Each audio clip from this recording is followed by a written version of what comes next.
I was raised with a respect for many beliefs but no particular conviction in any of them. I believed life was what you made of it, that fortune was your own to create, and that, if anything, luck played a greater role than God.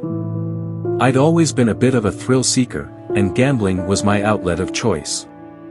The casino felt like a second home to me, the buzzing lights, the crowded tables, the endless chance to turn a few dollars into a fortune. But that fortune rarely, if ever, came. As the years went on, I found myself sinking deeper and deeper. Debt accumulated quickly. What had once been a weekend activity turned into late nights and early mornings spent at the tables, convinced that the next hand, the next spin, would be my breakthrough. But, inevitably, I lost. I lost everything. My bank account drained, friends distanced themselves, and I even started borrowing just to keep the game going. I told myself it was temporary, that a win would make everything right. But that win never came. I remember the night it all fell apart. I was down to my last few $100s, and I bet it all in one go, confident this would be my moment. But the dealer flipped the card, and just like that, it was over. In an instant, I lost what was left of my dignity, hope, and pride. But it didn't stop there. When I couldn't pay back my debts, the threats came. Collectors showed up at my door, and eventually, the police got involved. I was charged with fraud and financial misconduct, and my only way out was a sentence, 3 years in prison. Prison was a wake-up call. It stripped away everything I thought I valued. There was no comfort, no escape, no hope of a quick win to fix things.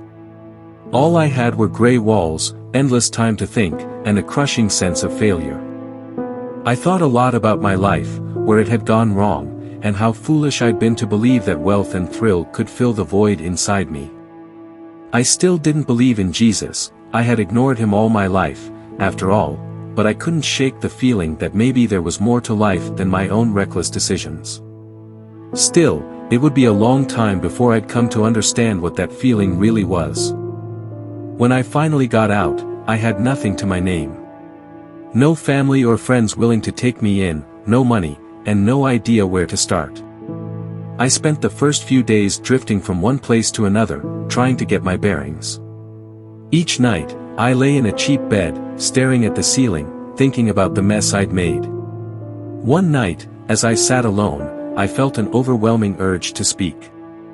I didn't know who I was talking to or even what to say, but the words just came. I said, "If you're out there, if there's really a God who listens, help me. Jesus, if you're real, show me. I'm lost." There was no sign, no thunderous voice or miracle that night, but somehow, I felt lighter. It was as if the weight of all my failures had shifted just a bit. For the first time in years, I slept soundly. The next morning, as I walked down the street, I saw a little church. Something compelled me to walk inside. It was a small, humble place, nothing fancy, but it felt warm and welcoming. I found myself drawn to the quietness of it, the peaceful presence that seemed to hang in the air.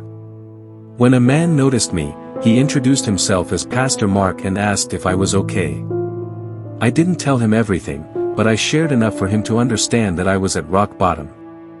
He invited me to the Sunday service, and I reluctantly agreed. Part of me thought it was pointless, I'd never had faith in this kind of thing, but another part of me was desperate enough to try anything. That Sunday morning, I sat in the back row, feeling out of place and uncertain. But as the pastor spoke about God's love and the forgiveness he offers, something inside me stirred. It was a strange feeling, like I was finally hearing the words my soul had needed for so long. The pastor spoke about Jesus in a way I'd never understood before. He talked about him as a friend, a savior who loved us so much that he would lay down his life for us. He said that no matter how broken or lost we were, Jesus was always ready to welcome us home. At the end of the service, he invited anyone who wanted to come forward and pray. My feet felt heavy, but somehow, I stood up and walked to the front.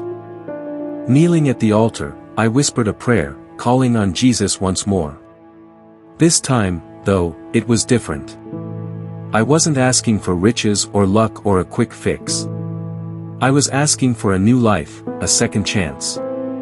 I poured out everything, my regrets, my failures, my fears. And in that moment, I felt an indescribable peace wash over me. It was as if all the guilt, shame, and anger had been lifted away. After that day, I committed to change. I started going to church every Sunday, soaking up every sermon, every prayer, every word. I spent my mornings and nights in prayer, getting to know Jesus, learning about His love and grace. For the first time, I felt like I had purpose, like my life had meaning beyond the superficial things I'd chased for so long. Over time, my life began to change in ways I could never have imagined. I found a job, just enough to cover my expenses, and the church community supported me in getting back on my feet. I stayed close to Pastor Mark, who mentored me and helped me understand more about Jesus' teachings. The more I learned, the more my heart opened, and the emptiness I'd felt for years was slowly replaced with a profound joy. I began sharing my story with others, especially those who were struggling like I had been. It wasn't easy at first, talking about my mistakes and failures, but each time, I saw how it brought hope to others. Some were skeptical, as I had once been, but I could see the hunger for something real in their eyes. I told them about Jesus, how He had saved me when I was at my lowest, how He'd given me a new life. Each morning, I thanked God for another day, for the chance to live a life that honored Him. Each night, I prayed for strength, for guidance, and for the courage to keep walking this new path. The years that followed were not without challenges. I had to face my old habits and fight the urge to fall back into them. But Jesus was with me every step of the way. He became my anchor, my hope, and my strength. Through prayer and faith, I found peace and fulfillment that I had never known. Today, I volunteer at the church, helping others who come in broken and searching, just as I had been. I spend time with people in recovery programs, in halfway houses, and in shelters, sharing with them the hope that changed my life. My story has become a testimony of God's incredible mercy, His unfailing love, and His power to transform even the most lost and desperate soul. Now, every Sunday, I walk into that same small church, feeling a joy and gratitude that words can't fully capture. I know that I'm not perfect, but I also know that Jesus is by my side, guiding me, loving me, and using my life to bring hope to others. I am no longer lost, I am found. And each day, I thank God for the chance to live a life that reflects His grace, His mercy, and His boundless love.